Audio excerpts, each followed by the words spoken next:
Pregnancy, a time of such joy for some, such admiration for your body and excitement for what parenting will bring, but also for some crippling anxiety, weird aches, pains and cravings, and the prospect that you actually have to give birth to this baby at some point. Pregnancy can be a really strange period of your life and can feel so different for so many people. Season 2 of Bun in the Oven is here to help you navigate this bonkers time, alongside me, Holly Grant, whilst I also navigate this bonkers time during my current second pregnancy.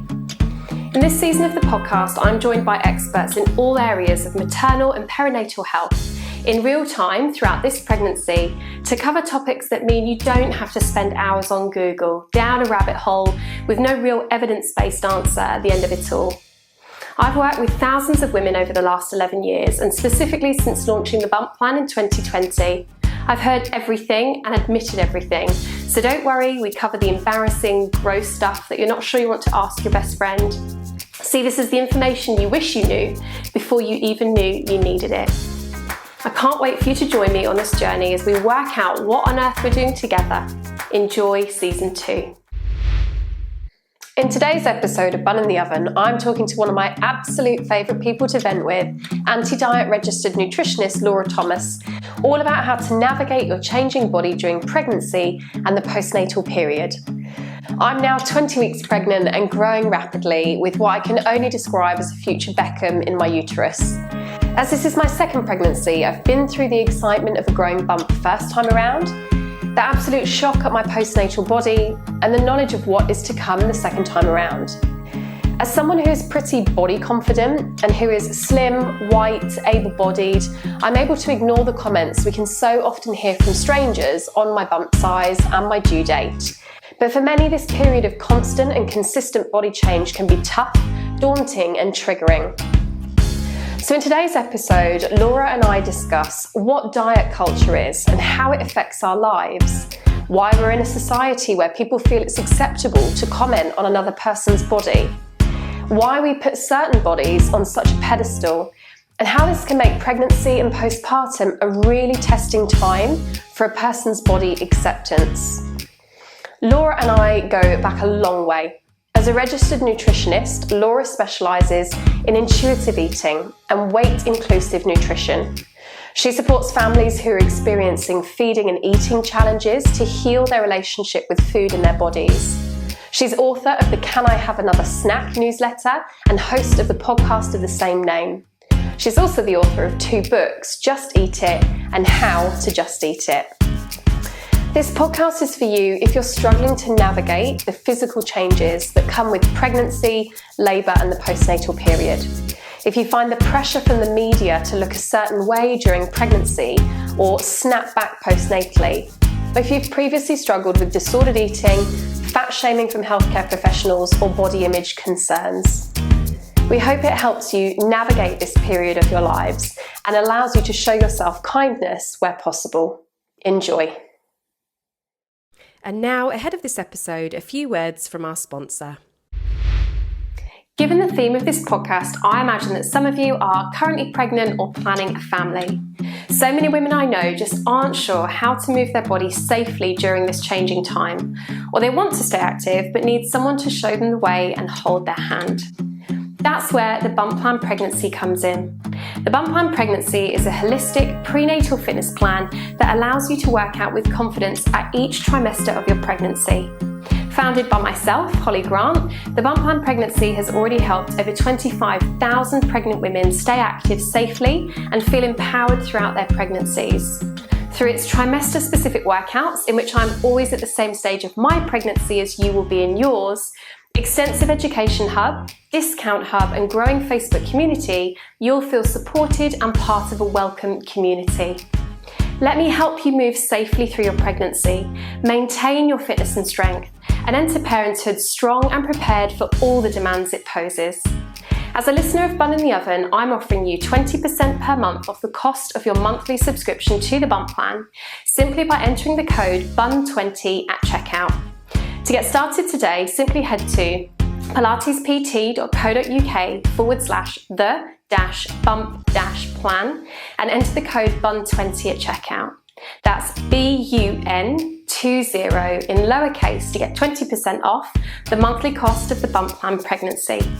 Join our community today and enter labour and motherhood strong, capable and prepared with the bump plan. Hi Laura, thank you so much for being on the podcast today. Hey Holly, thank you for having me. You're welcome. How does it feel being on the other side? Because you are an avid podcaster. I actually haven't been a guest on a podcast for a really long time. So yeah, this will be fun. We'll just try not to go into interviewer mode and start asking you all the questions. So difficult to not do that, isn't it?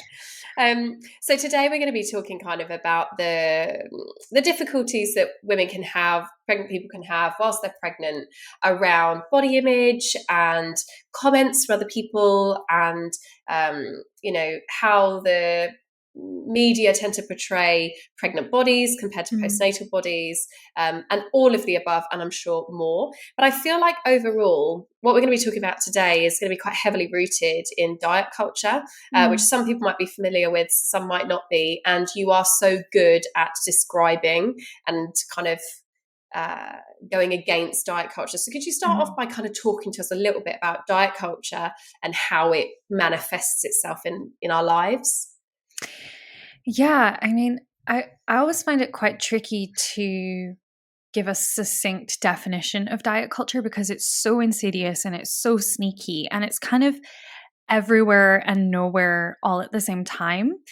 It can be kind of, the blatant messaging that we get from women's magazines and in the media about, well, in the context of pregnancy and postpartum, around like snapping back, for example, or it could be, like shredding for the wedding, or, all of these kind of really glaring in your face messages that, you need to go on a diet, you need to lose weight, you need to look a certain way to be acceptable.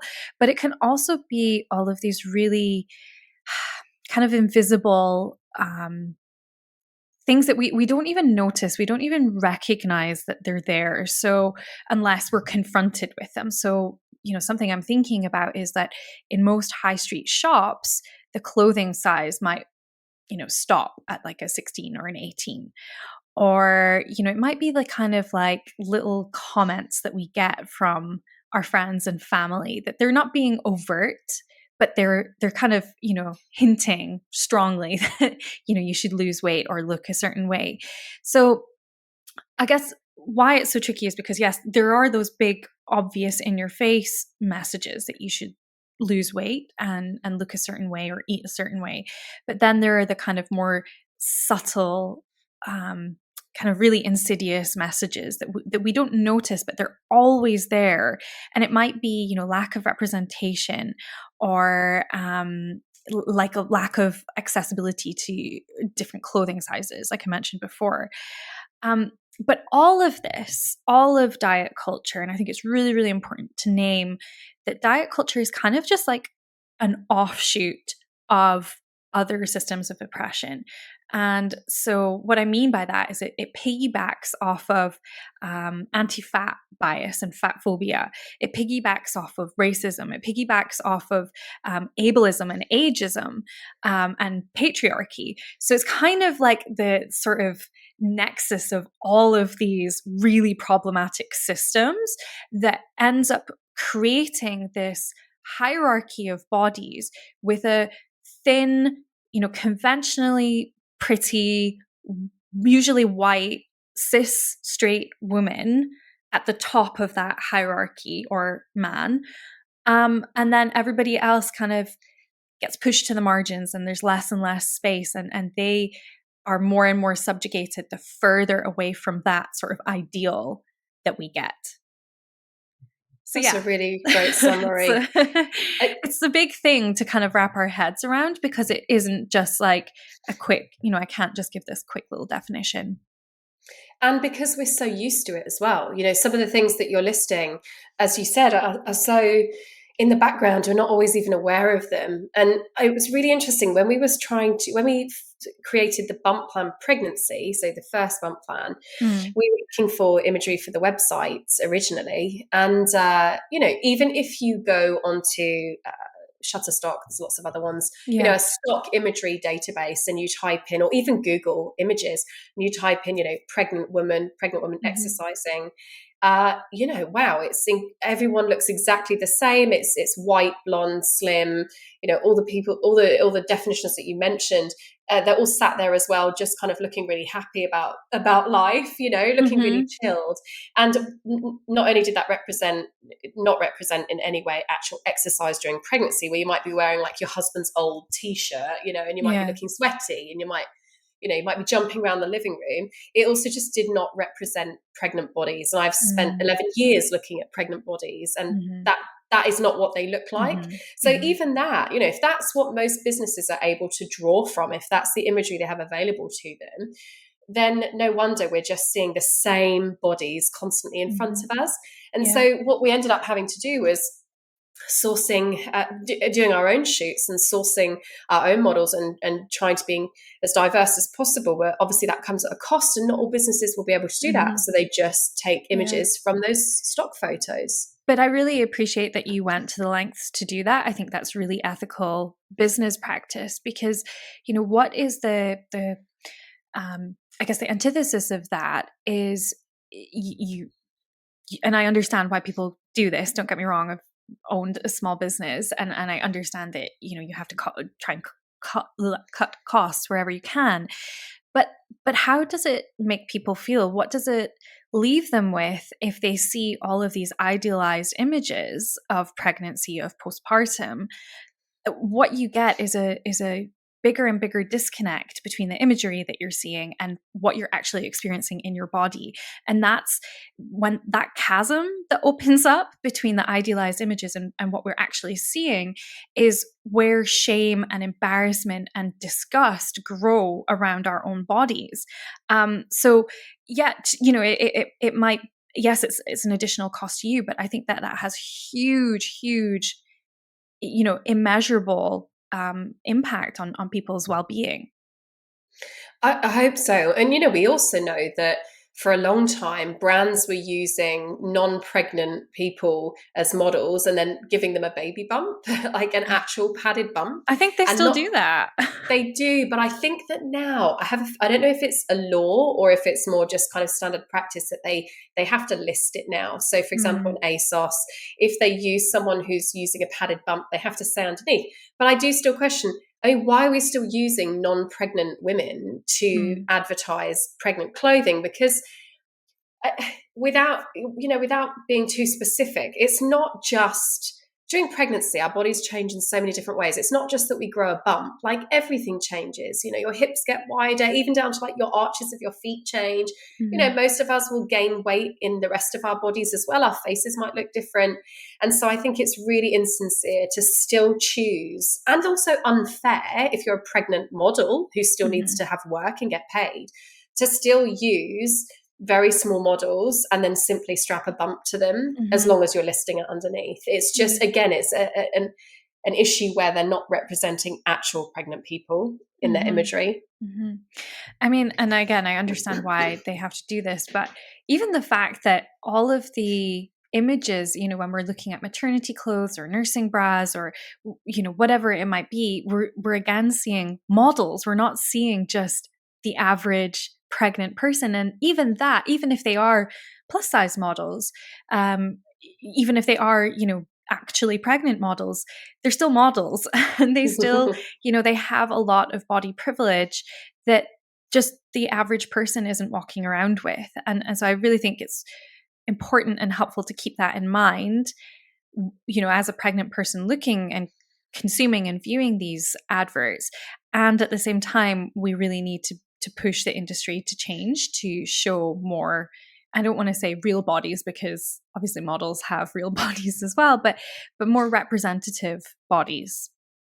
More variety, especially when you think of, when we look in magazines, often it's, other pregnant women that we might see that aren't necessarily models and postnatal might be celebrities who, it's really important that we realize, and I've always tried to be really open about this, that they have funds and time and experts to help them look a certain way during pregnancy and postnatally. because sadly, their bodies are sometimes their income. And so that is a priority for them. But it takes a lot of childcare and work and experts to look that way. So again, we're still not really seeing a representation of the rest of us. Yeah. And magazines love showing like, oh, wow, look at so-and-so who's just had a baby. Look how amazing she snapped back just 2 weeks after having a baby. They love doing that, but that is not representing the general population. I would love it if on, those magazine articles, they listed, the time, the money, and the labor that all just gets completely erased from those articles and just kind of hidden behind the scenes. But there's so much, as you say, that goes into that. That if we understood, if we could see, if that was all more visible, I think we would have we'd be much gentler with ourselves, because we know we don't have access to those resources. So yeah, I wish that was just more apparent what actually goes into it. Because I think we cognitively know, right? But it's really easy not to get sucked into kind of this idealized image. And I can almost help kind of bridge this gap as well, because given my role, I've been worked in the fitness industry for 11 years, and I've worked with lots and lots of different people. And so there have been times where I have been part of that journey for somebody. And I think it's really important that we're clear that, if somebody's job does rely on their body looking a certain way, whilst that would not be my choice at any day of the week, for some, that is how they earn their money. And so it is a priority for them, potentially after they've had a baby, to look a certain way, because otherwise they might sadly not get more work, or they might lose out on a role. So I think we have to be really honest that there are always going to be people who just have to look a certain way quickly after they've had a baby. Whether we agree with that or not, that's the case. Those people have the funds. And I have been part of some of those journeys. And so I can be really honest about what goes into that. So first of all, these are people who are potentially getting back into, if we're talking postnatally, these are people who are getting back into fitness probably earlier than they really should, than we would like them to. They have a huge amount of childcare, so they will have a small child whom they don't get to spend the amount of time that they would want to with, and so somebody else will be managing a lot of that childcare. They will have a chef who's potentially also a nutritionist, who cooks all of their meals and all of their snacks, which are going to be probably quite restrictive, which may or may not affect their ability to breastfeed if they wish to. And so it's a huge, and it's hard work, and it's painful, and it's tiring at a time where you're also very tired as well. So for those people, they're potentially doing it because they have to, but it's not an enjoyable experience, and it's not an experience that the rest of us would want to or have to do. If our salary is not based on the way our body looks, like, why would the rest of us even want to try and aim towards that? So I think it's just, we have to, and also, sorry, over all of that is, it's expensive. That all of those different experts costs a huge amount of money.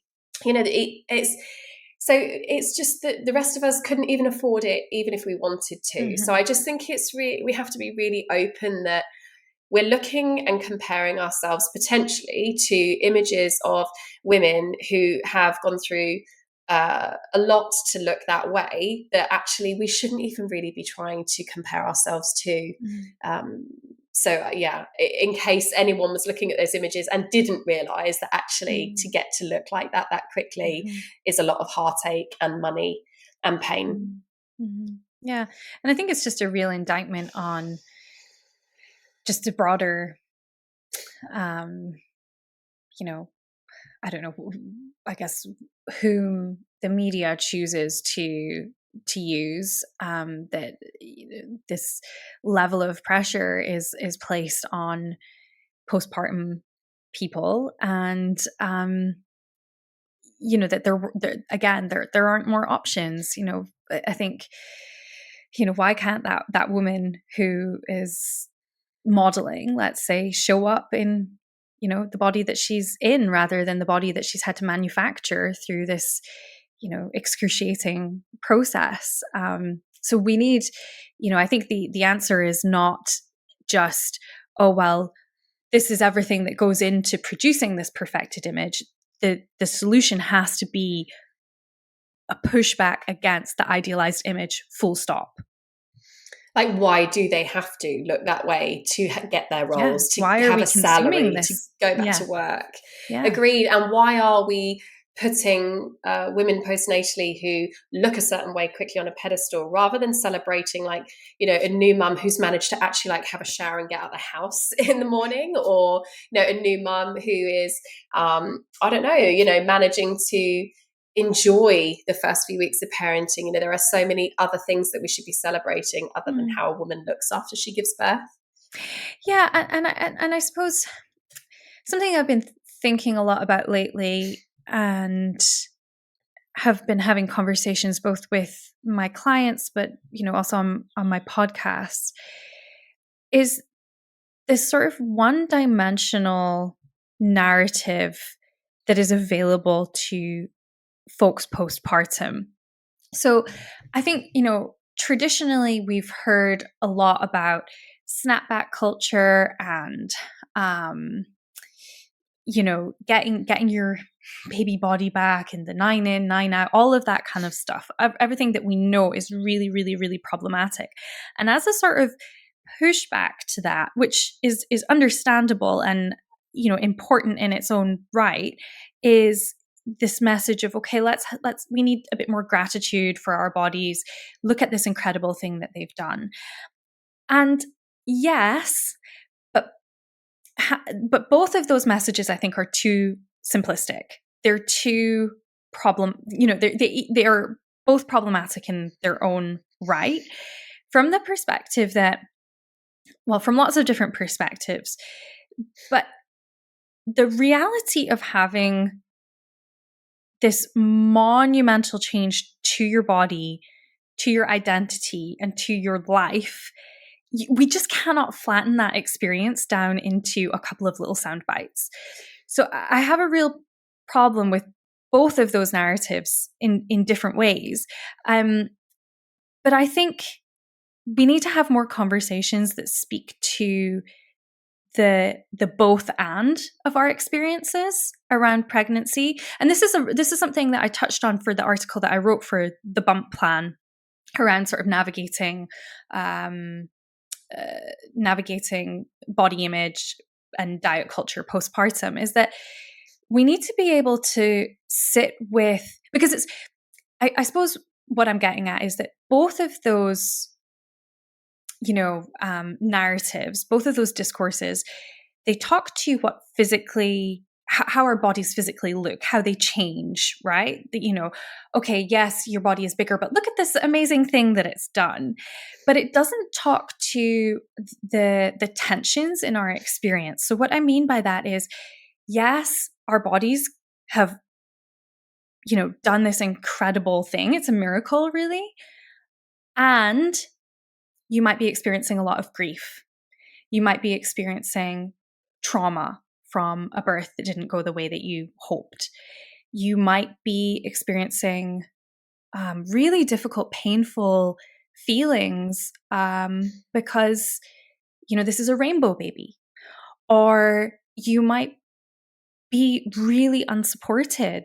And looking at pictures of, mums who on social media who, have their shit together in inverted commas, and you're drowning, you have postpartum depression, your partner isn't helping, you maybe don't have a partner, that you are struggling with this huge shift in identity that comes with being a mother or being a parent for the first time. And it's all of that messiness that just gets glossed over when we just talk about how our bodies look. And, I know this is something that you talk a lot about. It's something that I've experienced as well. There's the pain in our bodies. There's a lot of pain that, maybe that's through healing. Maybe that's because your nipples have been chewed to pieces. Maybe it's because you're having pelvic floor discomfort. I'm still navigating pelvic girdle pain 2 years postpartum, right? And that's another huge thread as well. So we might be feeling all of these things in our bodies. And, if someone is being like, oh, you should be grateful for your body, I want to smack them in the face. Just do it. Because it's just erasing so many complex experiences. So yeah, I know I've gone kind of like monologue there for a little bit, but I'd be curious to hear your thoughts. Yeah, I agree. I think it's also one of the things that happens, if you've had, for example, birth trauma, and people sort of say, well, at least you got a baby out of it, or at least the baby was okay and stuff. And it invalidates the fact that you also have feelings. I think that overall we need to realize that actually we should be giving women the permission, or pregnant people the permission, that actually the thing that should be lowest down on their list is how their body looks right now. And actually their mental health should be the biggest priority.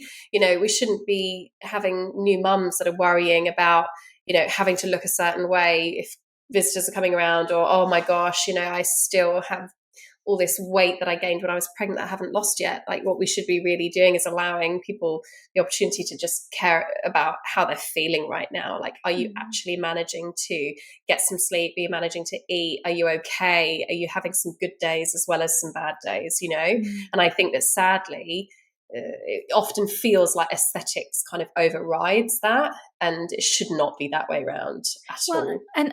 And also, I think it's having the language to sort of be able to identify, because diet culture, it teaches us to put all of that on our bodies, right? All of that stuff that we're feeling, the trauma, the grief, the shift in identity, the pain, the just complete what the fuckness of having gone through childbirth. We are told to package that all up into, there's a problem with how my body looks, right? All of that gets put on how our body looks. So having, conversations like this where we can say, actually, yeah, I'm feeling weird about my body and how it looks, but what's behind that? What's below the surface there? And how can I maybe shift the blame and externalize the shame that I've learned to hold on to about my body and place it in its rightful place? I just see so many people, because of the industry I work in, who are often thinking, if I fit into my old clothes, I'd feel less shitty, or I feel shitty because I've gained so much weight, or like, if I'll feel better when I've lost a bit of weight, I'll be able to wear this when I've lost weight. And actually, like you said, it's just you putting all of everything that's happened to you and trying to think, well, what can I control? Oh, it must be that it's because of my body. And I think that's it can be really strong after you've had a baby. You can think, I'll feel more like me if I can fit back into my old jeans. And I think we have to be really careful of that. And I really also don't want to invalidate how anyone is feeling about their body. I think, all of those things are true. And it's something that I've been, sitting with and just like a little thread that I've been pulling on lately, because, I have gained weight as, over the course of not just pregnancy, but the whole past 2 years of living through a pandemic, living with a toddler who has like very, very demanding needs, and, who doesn't sleep, which means that I don't sleep. So there's a lot of stuff that's gone on for me personally. And, I've noticed some of the clothes that I was wearing last year no longer fit. And, especially that transition from summer out into autumn, when you're kind of putting your jeans back on and where you've maybe been wearing dresses or something, and just noticing, okay, they're a bit tighter, and kind of holding space for my own grief around that, because you are allowed to grieve your changing body, right? And noticing, for me at least, I'm noticing what that means in terms of Because as our bodies change shape and size, because we live under diet culture, that as our bodies get bigger, we lose privilege, right? So the closer we are to that thin ideal, the more body privilege we have. The closer that we are to that thin, white, cis, het, etc., able-bodied ideal, the more privilege we have.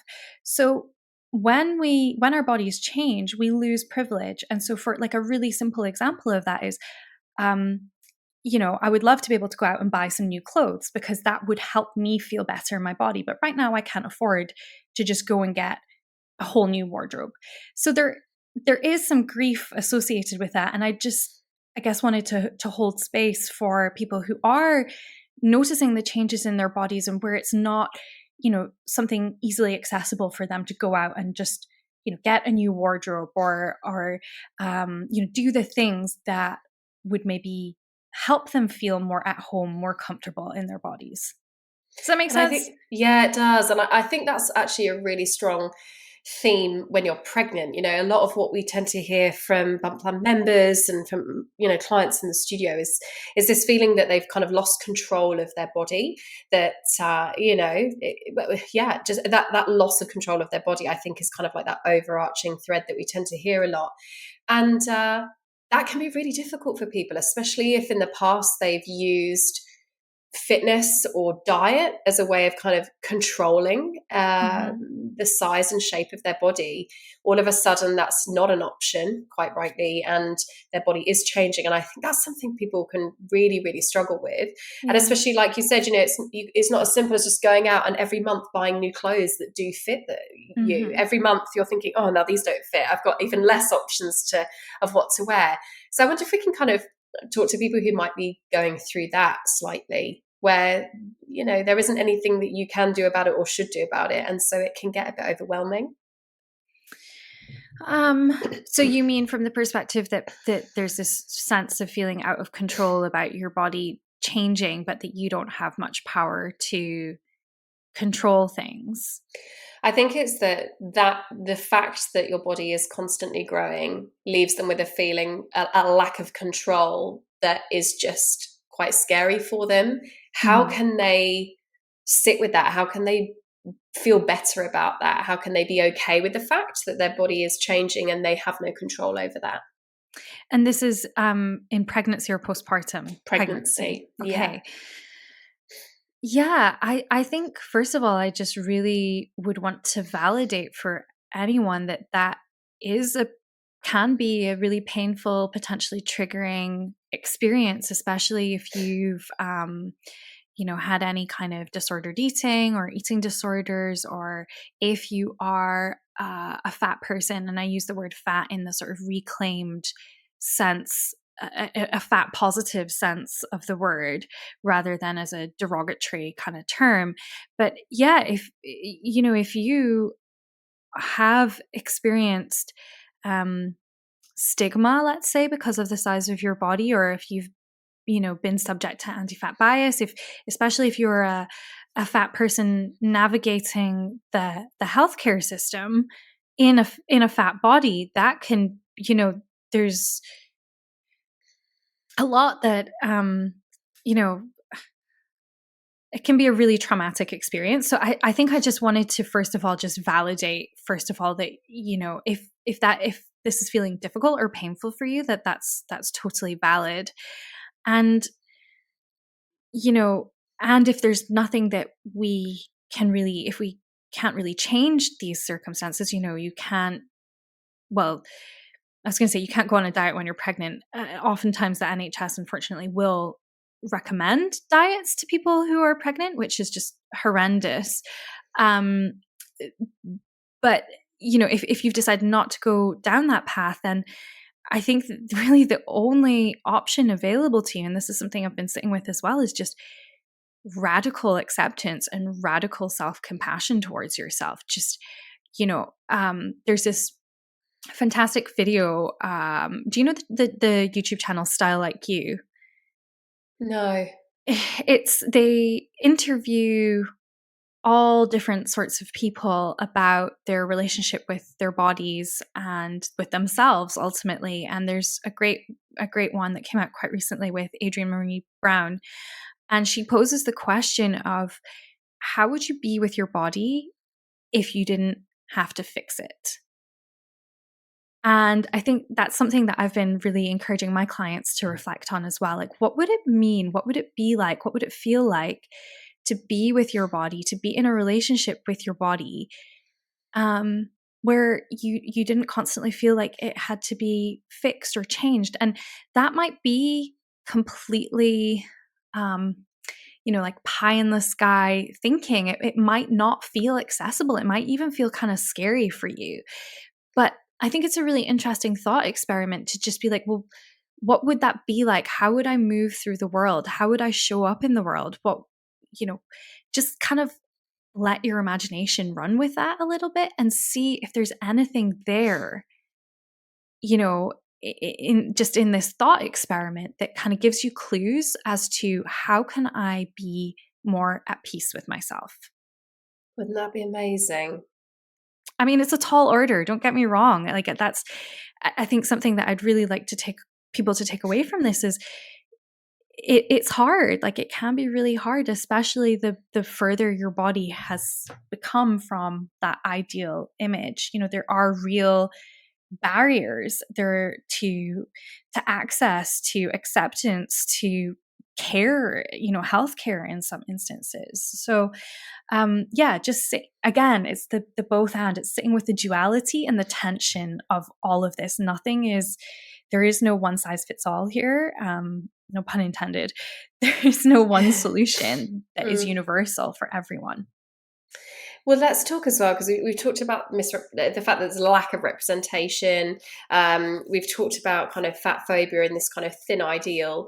I guess if we're thinking about some of those descriptors, personally, I am slim, white, blonde, and I still get, one day I might have one person look at my bump and say, oh, what a nice tidy little bump, and then the next day someone might say, whoa, are you sure you got your dates right? Are you sure there's not two in there? Because it's very difficult to look at somebody's bump and actually assess how big that bump is compared to the general population at the same stage as you, unless you're a midwife, like tape measuring, which still is not even necessarily an accurate way of checking how big your bump is compared to other people, or where it should be. People love to make comments about the shape and size of a pregnant woman's body. And I can laugh at those comments, but the further, I guess, that you get away from that thin ideal, the harder those types of comments must fall. And I wonder how you would advise people to deal with those types of comments, because it's so easy for me to kind of say, just ignore them or tell them to shush. But how do we navigate the fact that people do love to make comments about the size and shape of your bump? And that can be really difficult for some people to hear. Yeah. I think in a lot of ways I kind of got lucky with this part of my pregnancy in that we were in lockdown. So no one really had the opportunity to comment on my bump. I did have a recent experience. I'm not sure that this really speaks to your question though, but it was almost kind of the opposite, whereby I'm now 2 years postpartum, as I mentioned. And about a month ago, my neighbor asked me if I was expecting number 2. And I'm not pregnant. I'm definitely not pregnant. That's a risky question. And she just looked at my stomach, my belly, and made a snap judgment. And what I felt in that moment, I was angry. I was really angry, because why are you talking about people's bodies? And also I felt a lot of shame in my body. And I wonder if, I don't know, because I didn't have that experience, where people were commenting on actually, that's not true. I had someone say once that my bump was neat, whatever that means. And then somebody else saying something. And I was like 4 or 5 months pregnant at that point. I was like, yeah, let's just wait a couple of months.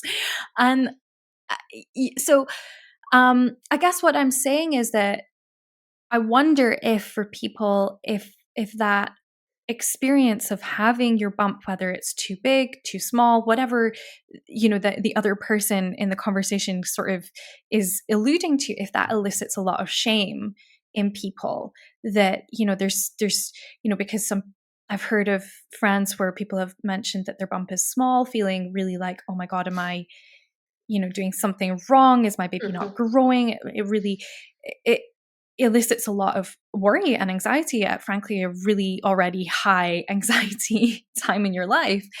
And on the flip side of things, if you're in a bigger body, I've also heard of folks where they haven't been read as pregnant because they're in a bigger body to begin with.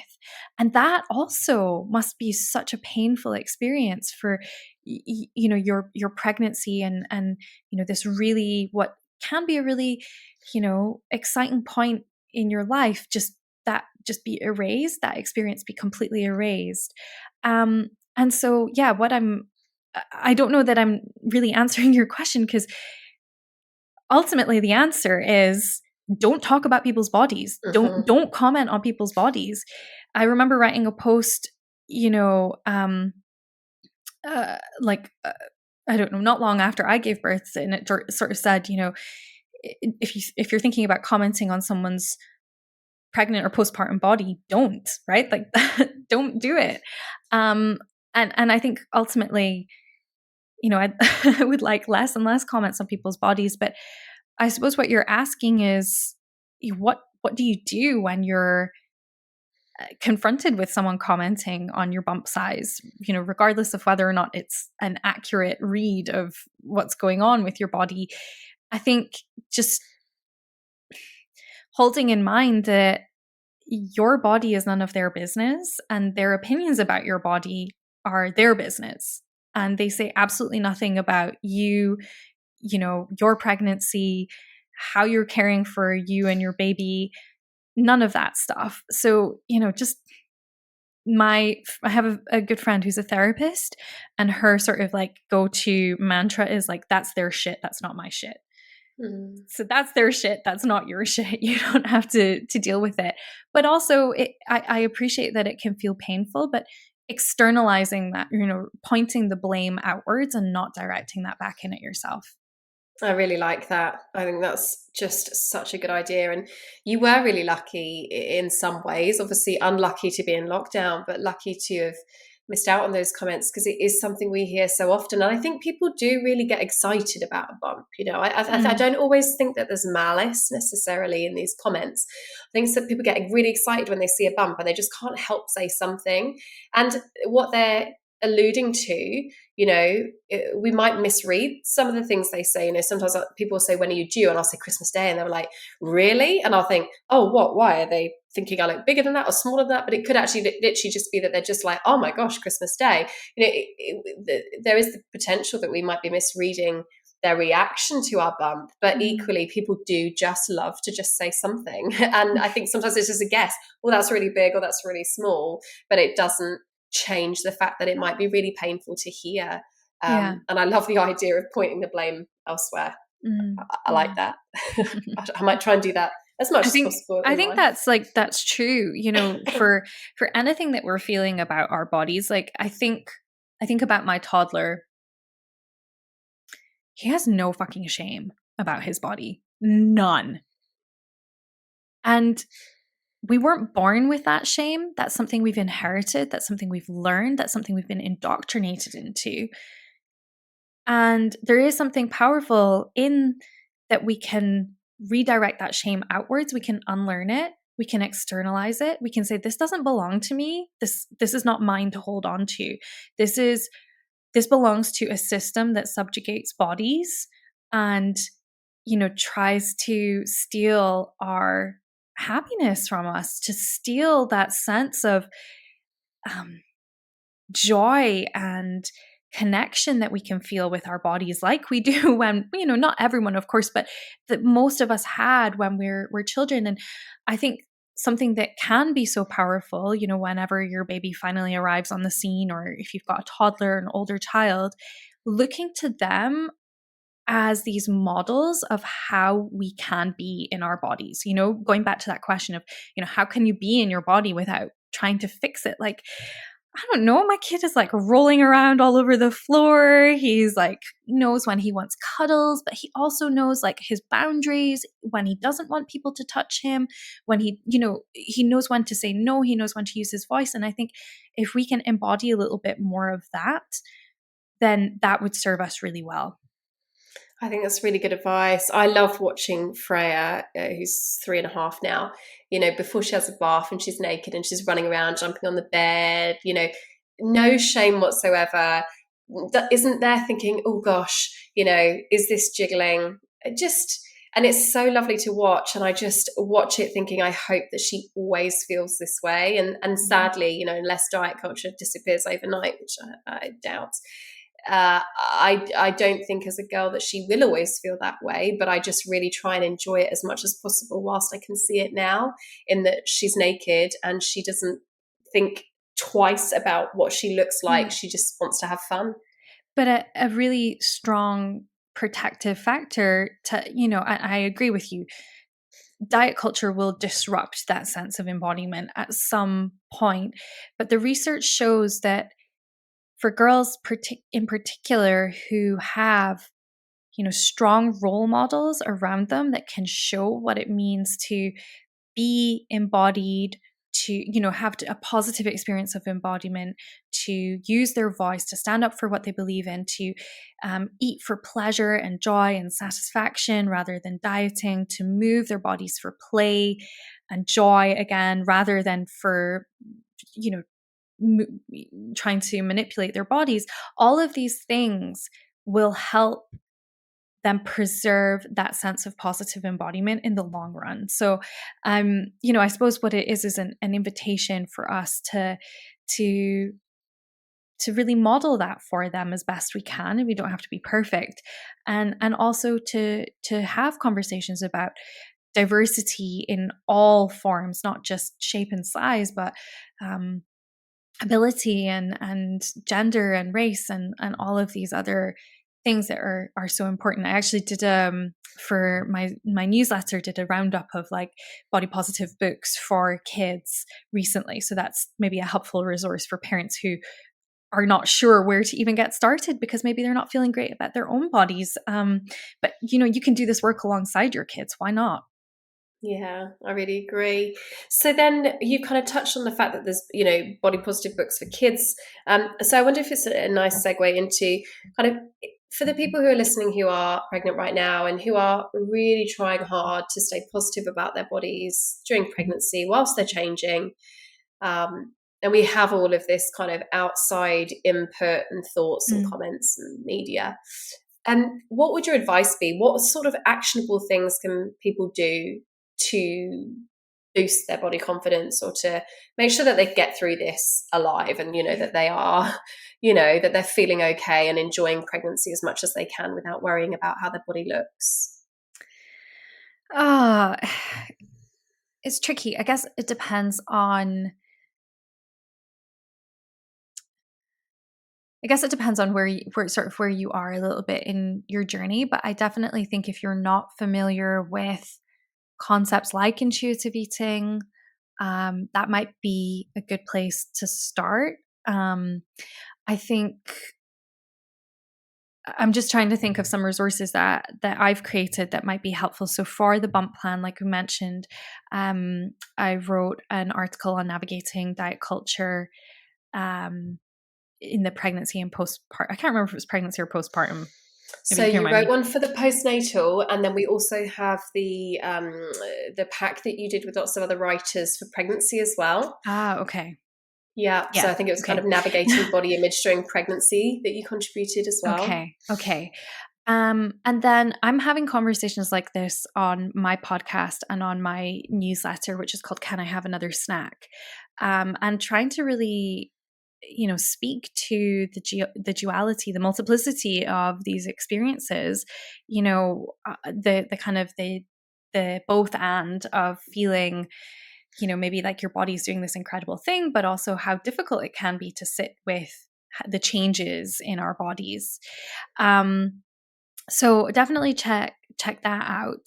So there are two books that I really love and recommend for my clients who are either pregnant or in that sort of early postpartum period. Even if you're not pregnant, actually, they're great books. So the first one is called "My Body, My Home: A Radical Guide to Resilience and Belonging," and the other one is called "The Wisdom of Your Body," and both of them touch on the concepts of embodiment, self compassion. They talk about trauma. They're both really excellent resources. The first one that I mentioned, My Body, My Home, is also kind of like more of a picture book with little prompts and things. So it's not, these days don't have much time for reading, but it's a great book to kind of dip in and out of. So that's a really excellent resource. I think, all the standard stuff of like just really purge your following on social media. Maybe take your, like, I took myself off of Instagram for a month in August, and it was the most amazing thing that I've ever done, because it just gave me more headspace to think about, things that actually felt really important to me, rather than what I was sort of being, when you open social media, you never know exactly what you're going to be confronted with. Whereas with, even if you've curated your feed, whereas when I was off Instagram, I was like reading more Substack newsletters and reading books more, and just I had more choice and could be more intentional about what I was consuming. So that might be something. And I think, wherever it's accessible, wherever it's something that is available to you, finding, like, I don't know about you, Holly, but when I was pregnant, I bought these like really great, like stretchy, like bra and pants sets, and like these great like nighties and things like that were super, super comfy. But I was like, I'm just going to keep them for when the baby's born.